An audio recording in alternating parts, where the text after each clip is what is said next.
संजय राऊत अरे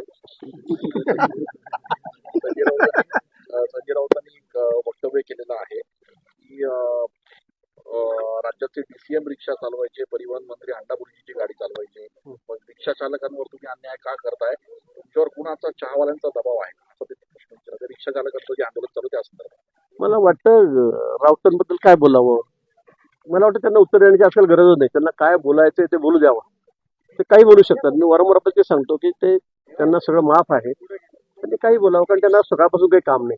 प्रॅक्टिकल त्यांचं कुठे ग्राउंडवर काम नाहीये, काहीच नाहीये. फक्त सकाळ झाली की तोंडाला बोंब लागला की बोलत राहायचं, एवढंच त्यांचं काम आहे. आणि म्हणून मला काही वाटतं त्यांच्या रोजच्या या प्रतिक्रियेच्या काय प्रेसवर त्यांनी बोललं पाहिजे. मला असं वाटतं असं काही वाटत नाही. ते वाटेल ते बोलतात, असंबंधित बोलतात, विषयाला सोडून काही बोलतात. त्यामुळे मला असं वाटतं की त्यांना काही उत्तर द्यायला मी कर्मप्र समजतो.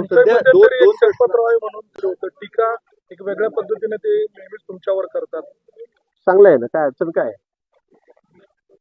म्हणजे कसं असतं, लोक बोरीच्या झाडावर दगड मारतात ना, बाबुळीवर दगड मारतात.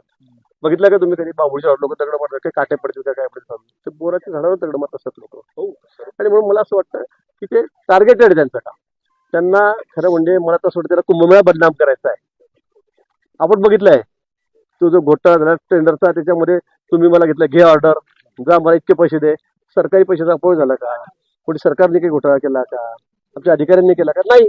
आता कोणी बाहेर माणूस म्हणतो की हे ऑर्डर घेऊन मला पैसे द्या, टेंडर न घेता काढता, तर हा मूर्खपणाच आहे ना. दोघांचा मूर्खपणा आहे. समोरचा चोरच आहे, तो आम्हीच पकडून दिला. मीच कंप्लेंट द्यायला लावली, समोरचे लोक कंप्लेंट देत नव्हते, तर मी त्यांना धरून आलो रात्री 12 वाजता नाशिकच्या पोलिसांना पाठवून सीपींना सांगून.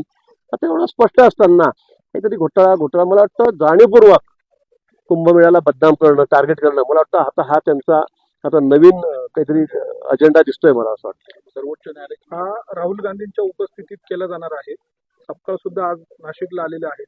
वाटतं तुम्हाला त्या निमित्तानं बूस्टर मिळेल काँग्रेस पक्षाला? काय बूस्टर मिळतो? फक्त नेत्यांचा पक्ष राहून गेलेला आहे, कार्यकर्ते नाही त्यांच्याकडे. आता फक्त झेंजी करत त्याच्या मागे ते पळत आहेत जोरजोरात, बस आम्ही आम्ही आम्ही करत. स्वतःच त्यांना काही बेस नाहीये. आता इथे बघा, राज्यामध्ये कोणतं नेता आहे इथे म्हणायला सांगा तुम्ही, की हा याच्याकडे बघून लोक काँग्रेसला म्हणेल मतं द्या म्हणून, का त्यांच्या पाठीमागे जातील? कोणीच राहिलेलं नाही. 4 लोक आहेत तर चारीचे तोंड 4 दिशेला आहेत. सकाळ झाली की तेच एकमेकावर जोरजोरात ओढत आहेत. मला वाटतं कुठलाही बेस त्यांना या ठिकाणी नाहीये.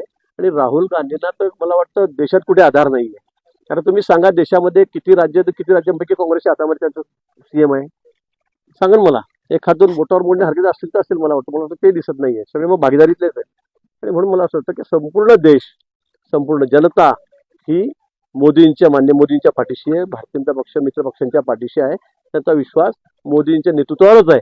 यांनी कितीही बडबड केली, हायपस केल्या, काहीही बडबड केली अवास्तव, तर यांच्या मागे कोणीही जाणार नाही. यांना कुठेही जाऊ द्या, कुठेही तिथे सगळे काय त्यांचे नाटकं चालले आहेत पुण्यामध्ये, इकडे तिकडे, ते करू द्या.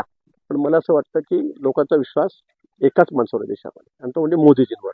आणि त्यांच्या नेतृत्वाखाली 12 वर्षापासून देश विकसित राष्ट्राच्या मार्गावर पाहू लागलेलो आहोत. अतिशय सगळ्या क्षेत्रामध्ये अतिशय चांगली कामं या ठिकाणी चाललेली आहेत. आणि म्हणून मला असं वाटतं की ह्यांना कुठेही मेळावे घेऊ द्या, कुठेही भाषणं करू द्या, कुठेही तरुणांचं नाव सगळे एकत्रित करू द्या, लोक यांच्या पाठीशी नाही. कुंभ